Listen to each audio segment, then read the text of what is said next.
नमस्कार दोस्तों, हमारे डेली वीडियो सीरीज को प्यार देने वाले तमाम नौजवान साथियों का एक बार फिर से गर्मजोशी के साथ स्वागत है। आज हम देखेंगे 10 मई के hit questions. Number 1, the United Nations and partner agencies have launched a $US global appeal to fight the COVID pandemic. तो कितना रकम यूएन ने आखिर घोषणा किया है? तो यह है $6.7 बिलियन। ठीक है साथियों। UN humanitarian chief mark Lowcock का कहना है कि वर्ल्ड के जितने भी गरीब देश हैं, जिसमें कि इन्होंने पाकिस्तान को भी रखा है, उसमें अगले 3 से 6 महीने अवधि के दौरान कोविड-19 का पीक देखा जाएगा।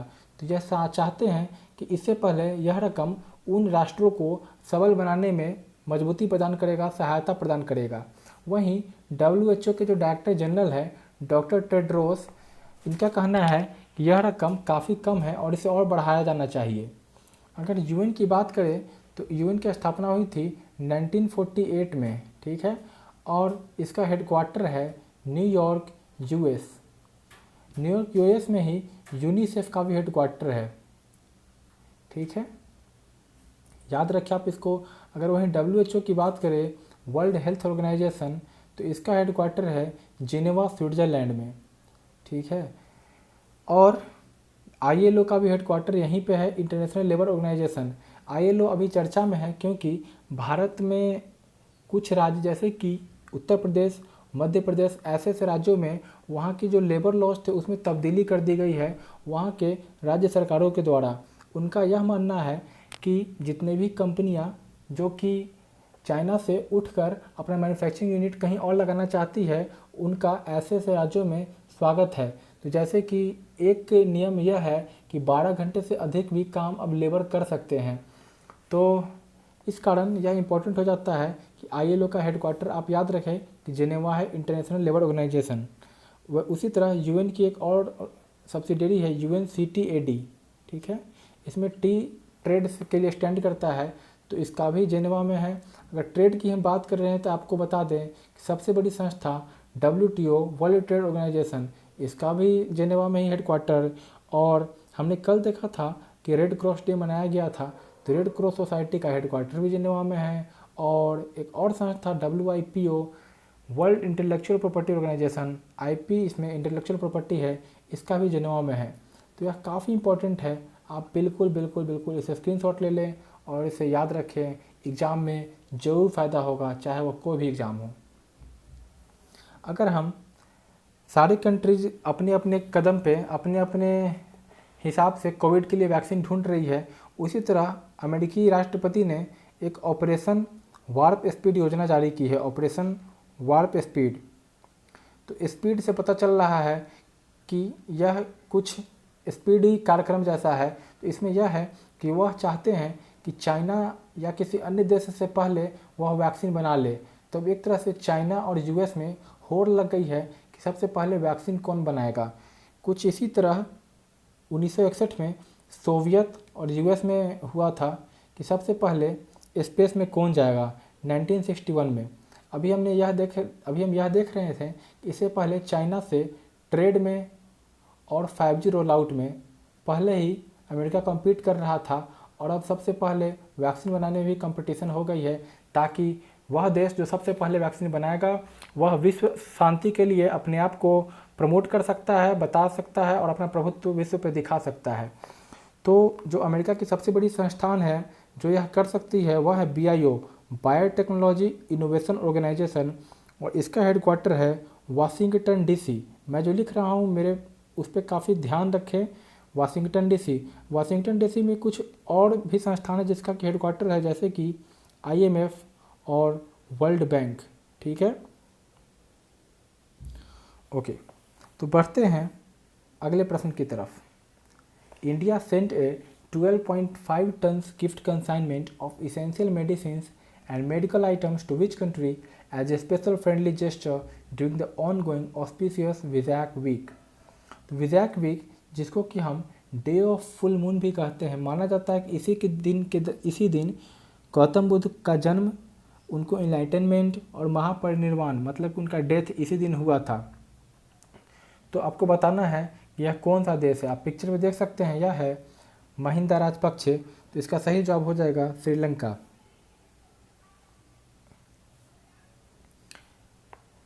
तो श्रीलंका और इंडिया इंडियन ओशियन में काफ़ी स्ट्रेटजिक जगह रखते हैं, तो इन दोनों का कॉमन डेस्टिनी है कि इंडियन ओशियन में आधिपत्य, ठीक है। और साउथ एशिया के स्ट्रेटजिक हिसाब से भी यह दोनों काफ़ी इंपॉर्टेंट देश हैं।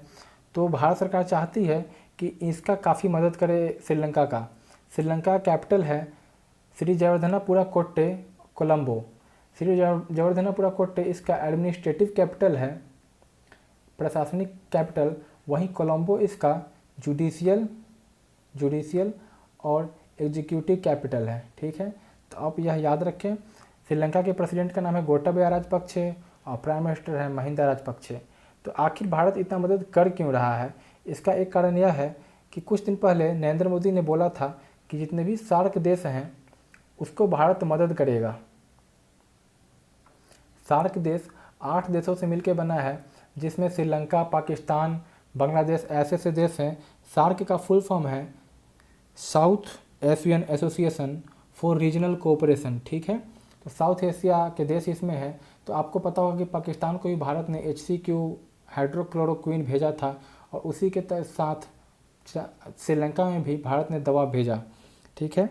और अभी अभी जो ये सारे गिफ्ट कंसाइनमेंट लेकर गए हैं उनका नाम है गोपाल बागले। गोपाल बागले को श्रीलंका का हाई कमिश्नर बनाया गया है। भारत की तरफ से वो हाई कमिश्नर बन के गए हैं। तो बढ़ते हैं अपने अगले प्रश्न की तरफ। India and the dash has signed a $5 million COVID-19 emergency response and health systems preparedness project in New Delhi to strengthen its public health preparedness. तो किसके साथ यह हस्ताक्षरित हुई है? $500 मिलियन। तो इसका जवाब है AIIB। चाइना बैक्ड बैंक है। इसमें चाइना का पैसा सबसे ज़्यादा लगा है इस बैंक में। इसकी स्थापना 2016 में हुई थी, ठीक। इसके बारे में हम कुछ और बातें आगे देखेंगे। Question number 4, the ADB has approved an additional loan of dash to Bangladesh to manage the impact of corona virus on its economy and public health. तो इसका आंसर भी $500 मिलियन है। तो आखिर ADB, NDB, AIIB ये सारी चीज़ें हैं क्या? अगर हम AIIB और NDB की बात करें, AIIB और NDB इसकी बात हम पहले करते हैं। तो AIIB का फुल फॉर्म है एशिया इंफ्रास्ट्रक्चर इन्वेस्टमेंट बैंक और NDB है न्यू डेवलपमेंट बैंक। NDB की स्थापना हुई थी 2015 में और इसकी स्थापना 2016 में। इसमें लगभग 78 देश हैं और NDB में 5, ठीक है। और इन दोनों का स्थापना किया गया था जैसे कि बाहर के देशों में वर्ल्ड बैंक और IMF है।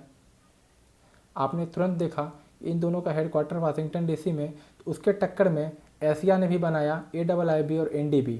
AIIB का जो हेडक्वार्टर है वह है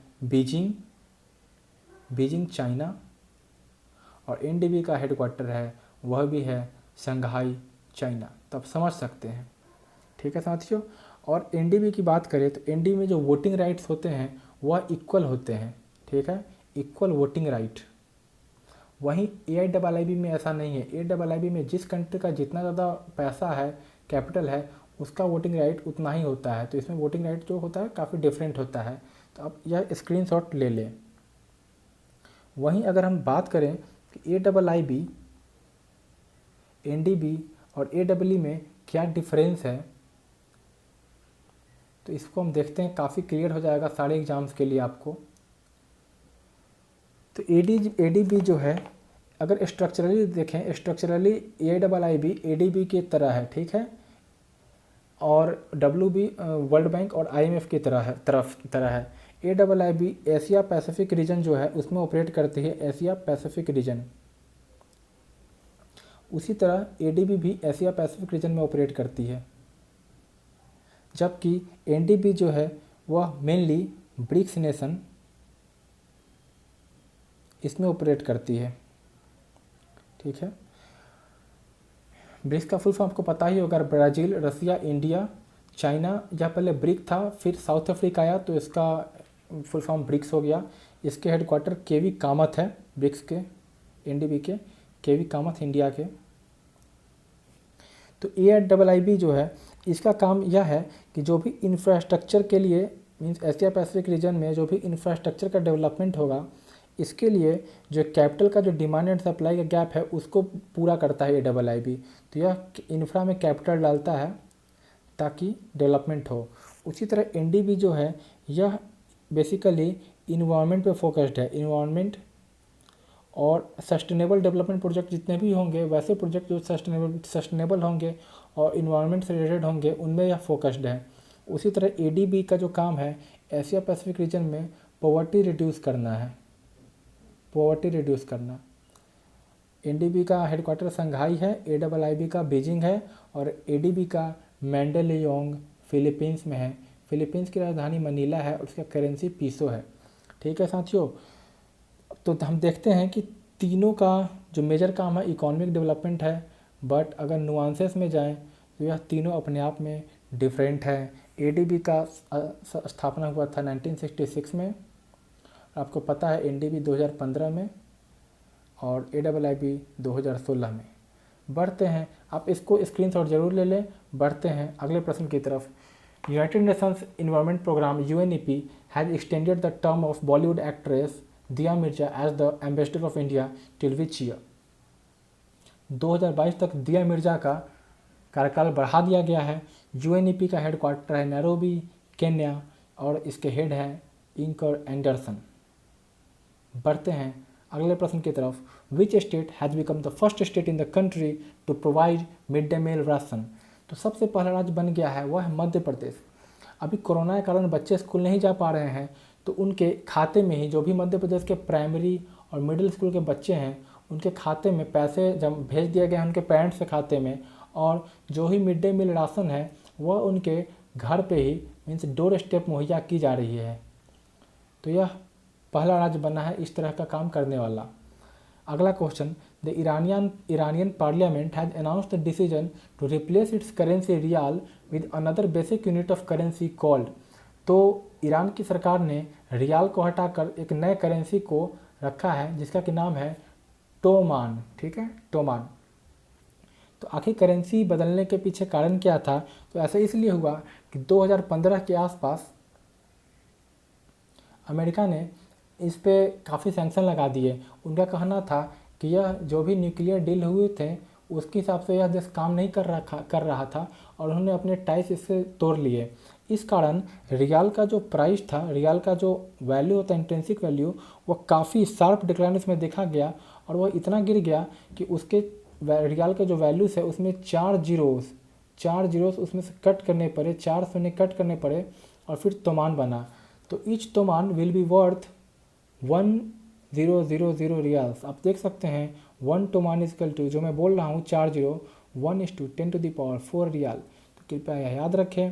और ईरान के जो प्रेसिडेंट है उनका नाम है हसन रूहानी। हसन रूहानी आपको याद रखना है। और ईरान का जो कैपिटल है वह है तेहरान।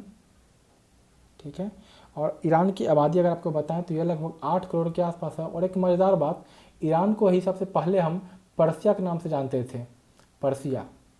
ठीक है, तो यह जानकारियाँ थी, आप इन्हें याद रखें।